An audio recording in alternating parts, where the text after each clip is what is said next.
RZM64 is known for his incredible Mortis plays, but his legacy has only spawned wannabe 64s using his emoji and his number in their username but lacking the experience and knowledge required to properly play this brawler. So in today's video, let's break down what makes RZM64 such a beast with Mortis and how you can apply his tactics in your own Mortis plays. RZM64 strategies, or Mortis strategies in general, can be boiled down to three main branches which were perfectly summarized by T2 on my Discord server. Link in the description, by the way. The first branch is that every interaction is unique. If you're playing the likes of Piper, Ems, Tara, etc., 1v1 interactions are generally pretty straightforward. Either you're popping enemies from a distance or pushing people that clump together. It's possible to give a general guide for those brawlers. But for Mortis, you need to know each and every interaction, and I mean literally every interaction with each brawler one-on-one. You can't attack Colt as you would attack Rico because their mechanics are different. You can't attack Byron as you would attack Piper because they both have different defense mechanisms. You can't attack Tick as you would attack Sprout because Sprout needs walls to bounce its attacks, while Tick will just drop mines in your path. You can benefit from practicing 1v1 against every brawler,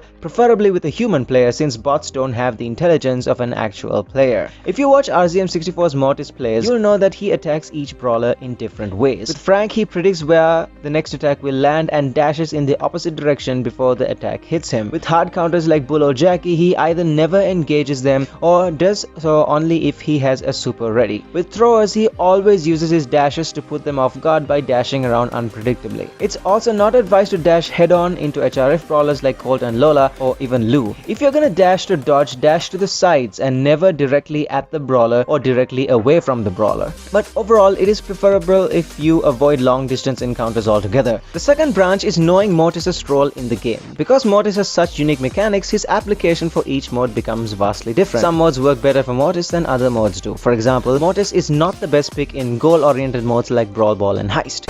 But wait a minute, Z, doesn't RZM64 only ever play Brawl Ball? Well, I doubt that. In fact, I'm pretty sure RZM64 picks his best games to share in public domains and leaves the less impressive ones out of the public eye. Regardless, Mortis isn't the best pick in goal-oriented modes for reasons unique to each mode. In Brawl Ball, he can't attack someone that's about to score without directly exposing his goal. People try to counter this by doing a reverse dash, but it's rarely ever effective because of Mortis' abysmal DPS and reload speeds. In Siege and Heist, his low DPS drastically outclasses him against more capable brawlers you'll find here like Ems, Edgar, Colt, etc., who can easily beat Mortis given enough space. That isn't to say that he isn't effective, it's just that there are much better picks for Heist, most of whom hard counter Mortis. What Mortis is good in are control and kill oriented modes, namely everything except Brawl Ball and Heist. You can still play them there, but it's much riskier than the other modes. In Gem Grab, Mortis is the brawler that'll be waiting for enemies to close in and taking them out. Gem Grab Mortis' only focus should be to put pressure on enemies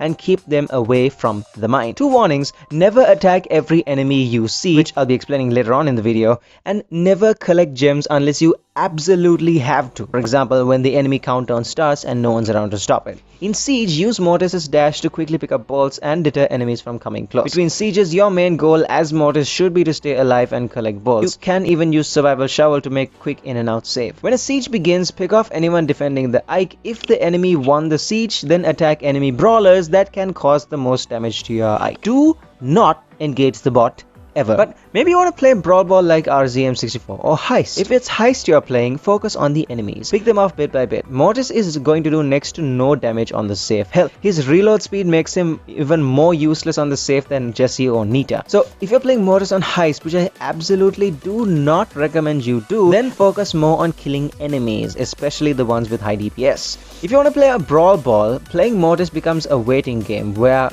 your goal should be to wait for an opening to strike. I strongly advise against doing trick shots without practice. A lot of times RZM64 does trick shots is when he needs to score a quick goal or just show off. But here's the difference between him doing it and you doing it. He has a lot of experience with dribbling and trick shotting.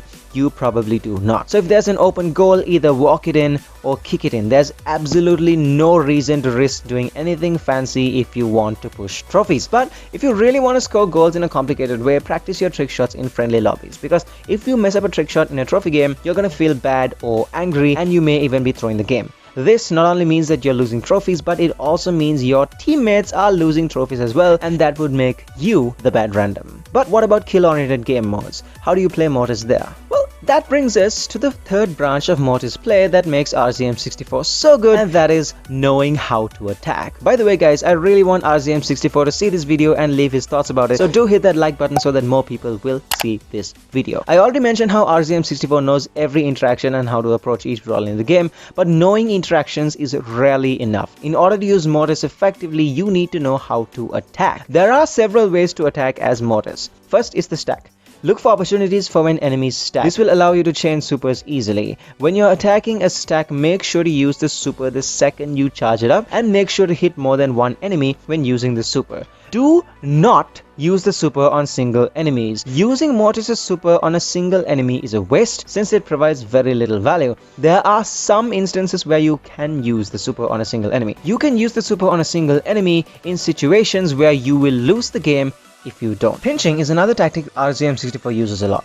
A lot of times you'll notice that RZM64 attacks enemies that have been damaged by his teammates. This is a good tactic to use since it makes scoring kills a lot easier. RZM64 also avoids prolonged fights against multiple enemies. You may notice that in his videos that many times, if it seems like the enemies will overwhelm him by way of high DPS or otherwise, he often dashes out of that fight without killing anyone. This is a mistake I see a lot of people make in ladder games, and that is attacking multiple high DPS enemies at once and immediately melting away. If you're gonna attack someone that can damage you very fast or has more health than your DPS can handle, you need to do two things. 1. You need to have your super. 2. Never approach them head-on from a distance. Brawlers that can chip your health down like Grip, Colt or Lou should always be approached from a side or from behind. If they see you coming from a mile away, you're an easy target.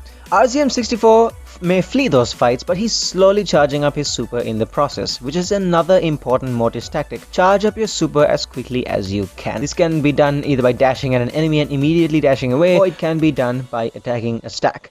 Just remember not to stay in the stack for too long if you don't have your super. Before attacking an enemy or enemies, try to waste their ammo. This will increase your survivability more so against brawlers with normal or slow reload rates. To quote Tweet2, make them waste a lot of ammo. Usually people try 1 or 2 shots at long range on a Mortis, then switch target. You should immediately take advantage of this when you see the switch. In the middle of a match, don't rush enemies head on. Remember, you need your super. You can hide behind walls as you slowly charge it up, or you can dodge. But as I mentioned earlier in this video, it's best not to stay in the open for prolonged periods of time because sharpshooters may cut you off. It also puts you in a very passive state, which isn't ideal if you're playing Mortis. Apart from those theory skills, you also need to be quick with your thumbs. When you make your first dash at an enemy, you should already be thinking about what your second move is going to be. At first you'll have to force it, but eventually it'll become natural. If you miss an attack, don't rush back at the enemy, but use your remaining dashes to get to a safe place, unless you have enough ammo to both catch up and kill them. Never ever auto-aim with Mortis. Like, don't ever auto-aim. Every Mortis shot has to be aimed properly, especially when attacking a stack or attacking around walls. Mortis is a brawler that's 20% theory knowledge and 80% mechanical skill, so don't panic or get stressed if you mess up at first. It takes a lot of practice to build up the muscle memory necessary to play him, but once you get good enough, Mortis becomes a brawler that can carry you all the way past Diamond 3 of Power League. But there's one mistake you might make in Power League that'll stop you from making any progress. Watch this video here to find out what it is.